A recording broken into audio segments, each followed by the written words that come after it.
Si abres una Biblia cristiana protestante y miras el índice, notarás que los primeros 3/4 son una colección llamada el Antiguo Testamento.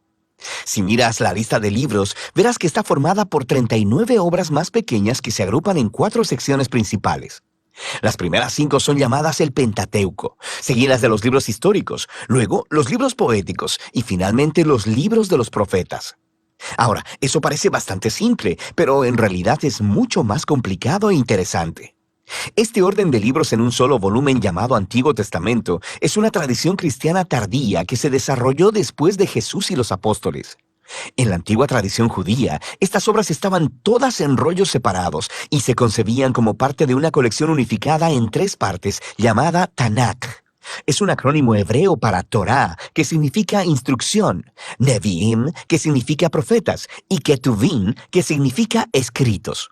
Ese Tanakh tiene los mismos libros que el Antiguo Testamento protestante, pero en un orden diferente.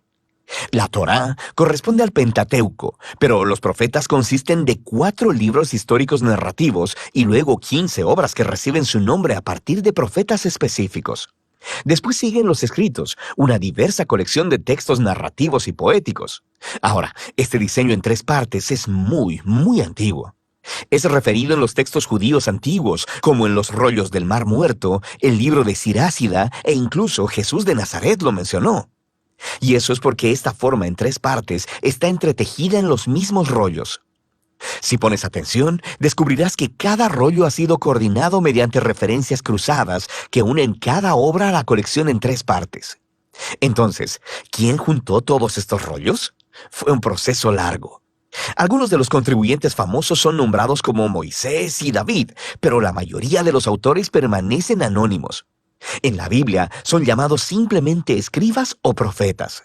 Estos rollos tomaron forma a través de la historia de Israel, conforme las generaciones de escribas proféticos reunieron historias y poemas más tempranos y los integraron en composiciones más grandes, y eventualmente moldearon todo este material en una librería unificada de rollos, el Tanakh.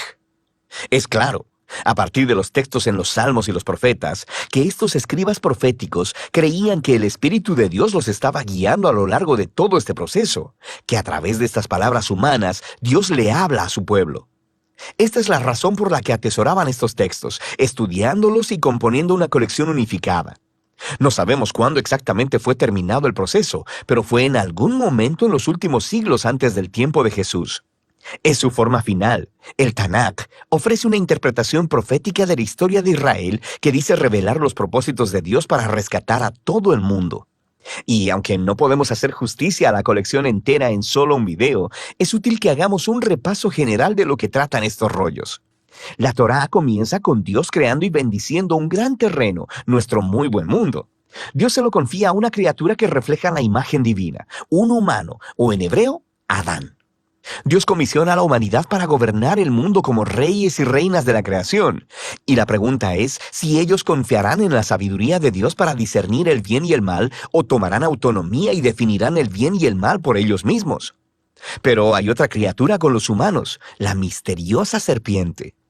En su rebelión contra su creador, engaña a los humanos para que se rebelen neciamente contra la generosidad de Dios. Como resultado, la humanidad es separada de su fuente divina de vida y exiliados del jardín de la bendición para morir en un peligroso desierto. A partir de ahí, la humanidad continúa esparciendo y redefiniendo el bien y el mal, y las cosas rápidamente se ponen mucho peor. Ellos construyen ciudades plagadas de violencia y opresión, lo que conduce a la fundación de una ciudad llamada Babilonia, donde las personas se exaltan a sí mismas como si fueran Dios. Y así se establece el conflicto básico de la trama de la Biblia entera. Dios quiere bendecir a su mundo y gobernarlo a través de los humanos, pero ahora los seres humanos son el problema. Están bajo la influencia de la maldad, son estúpidos y miopes y se dirigen a la autodestrucción. Y todo esto nos prepara para la solución de Dios. Necesitamos una nueva clase de humano. Así que Dios promete que vendrá un nuevo humano que no se rendirá delante de la serpiente. De hecho, la quebrantará y será quebrantado por ella. A partir de ahí, la historia sigue el linaje de la promesa hasta un hombre y una mujer, Abraham y Sara. Dios les confió la misma bendición divina dada a la humanidad en la primera página.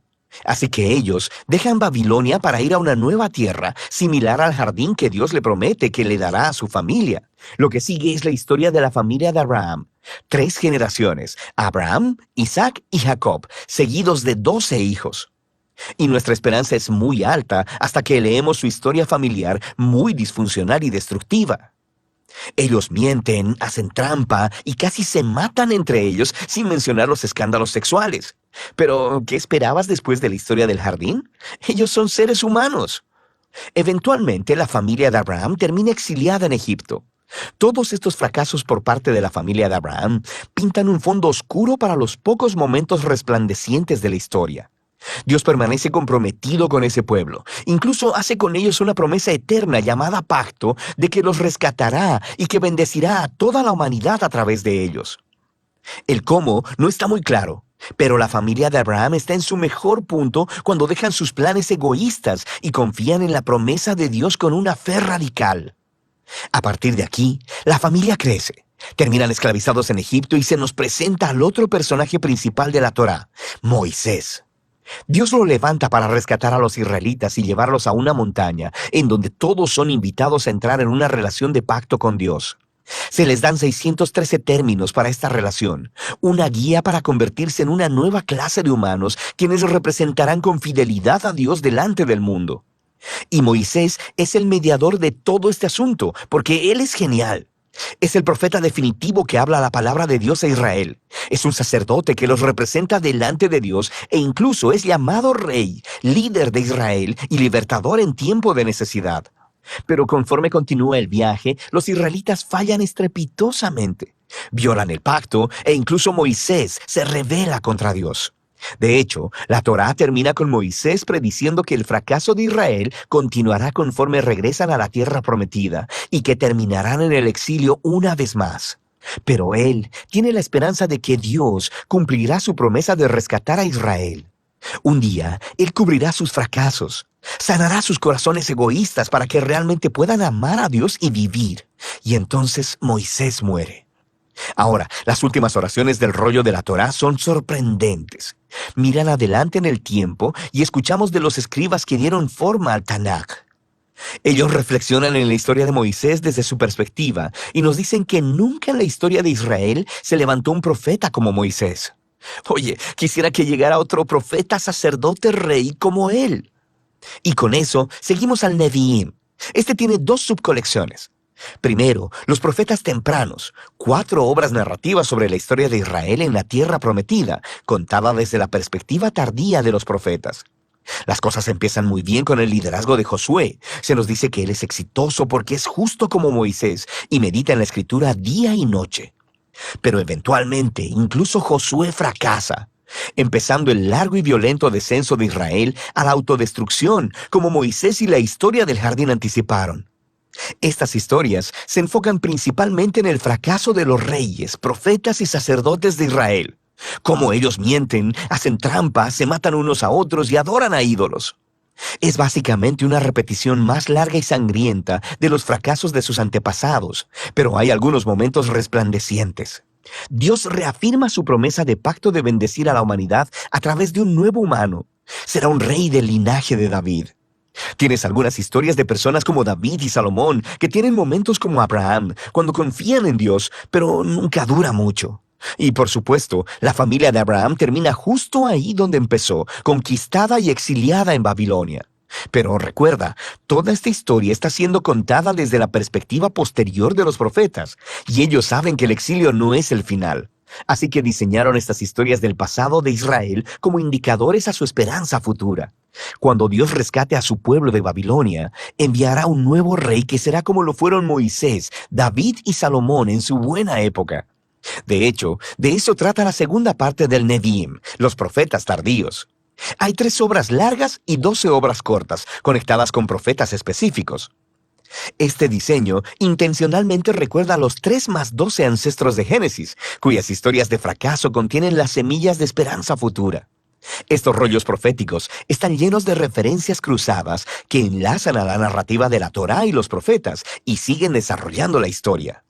El trabajo de los profetas de Israel era ser como Moisés al acusar al antiguo Israel por su fracaso y corrupción, y advertirles acerca del resultado inminente, el gran día del Señor, que terminó con la derrota y el exilio en Babilonia.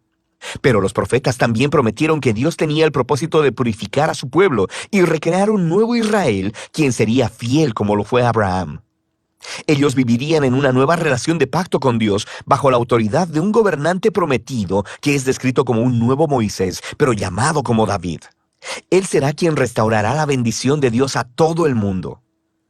La conclusión del Nevi'im es justo como la Torá. Hay una nota de los escribas proféticos del Tanakh. Ellos reflexionan en la historia hasta ese punto y exhortan a los lectores a anticipar la llegada de un profeta como Moisés, a quien llaman Elías. Él anunciará la llegada del Dios de Israel para purificar y salvar a su pueblo. A partir de aquí, nos dirigimos a la tercera y última subcolección del Tanakh, una diversa colección de rollos. Cada uno ha sido diseñado para conectar con temas claves de la Torá y los profetas, y desarrollarlos todavía más a través de un elaborado tapiz de referencias cruzadas. Por ejemplo, el rollo de los Salmos es presentado por 2 poemas que están coordinados con el principio de la Torá y los profetas. En el primer salmo se nos presenta al justo, quien es descrito como un nuevo Josué, un exitoso líder que medita en las Escrituras. Él es como el rey prometido a Moisés y como el eterno árbol de la vida en el jardín del Edén. El Salmo 2 identifica a esta figura. Es el rey prometido, el Hijo de Dios, del linaje de David, quien derrotará la maldad entre las naciones y restaurará la bendición de Dios al mundo. El resto del rollo de los Salmos enseña al pueblo de Dios cómo orar conforme esperan por esta esperanza futura. Luego tenemos los rollos de sabiduría, que abordan algunas de las preguntas más difíciles que surgen de la historia de la Torá y los profetas. Proverbios suena como Moisés en la Torá. Confía en Dios, sé fiel y obediente, y tendrás paz y éxito. Pero luego, Eclesiastés y Job reflexionan en la complicada historia de Israel y dicen, sí, lo hemos intentado y no es tan simple. Estos 3 libros desarrollan una profunda conversación acerca de lo que significa vivir sabiamente en el buen y frecuentemente confuso mundo de Dios. 2 de los últimos libros del Tanakh en ser escritos hacen una contribución crucial. El rollo de Daniel recuerda la larga historia del fracaso y sufrimiento de Israel como una extraña puerta de esperanza hacia un nuevo futuro para el mundo. Un día llegará el nuevo humano prometido en la Torá y los profetas. Será pisoteado por las salvajes inclinaciones de la humanidad hacia el mal, pero luego Dios lo vindicará y lo levantará para gobernar el mundo en divino poder. Finalmente, el rollo de Crónicas recuenta la historia entera del Tanakh, desde el principio hasta el regreso de Israel del exilio. El autor se enfoca en la promesa de Dios a David de un rey futuro que reunirá al pueblo de Dios en una nueva Jerusalén y traerá bendición divina a las naciones.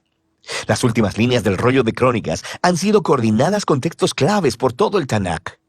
Mantienen viva la esperanza de un regreso definitivo del exilio, apuntando a la llegada de un israelita con quien Dios está, quien pueda ir y restaurar a la nueva Jerusalén. Y así es como termina la historia. El Tanakh es una majestuosa e intencionalmente diseñada colección de antiguos rollos hebreos. Estos diversos textos de todos los periodos de la historia de Israel han sido entretejidos como una historia unificada acerca de la promesa del pacto de Dios para Israel y para toda la humanidad.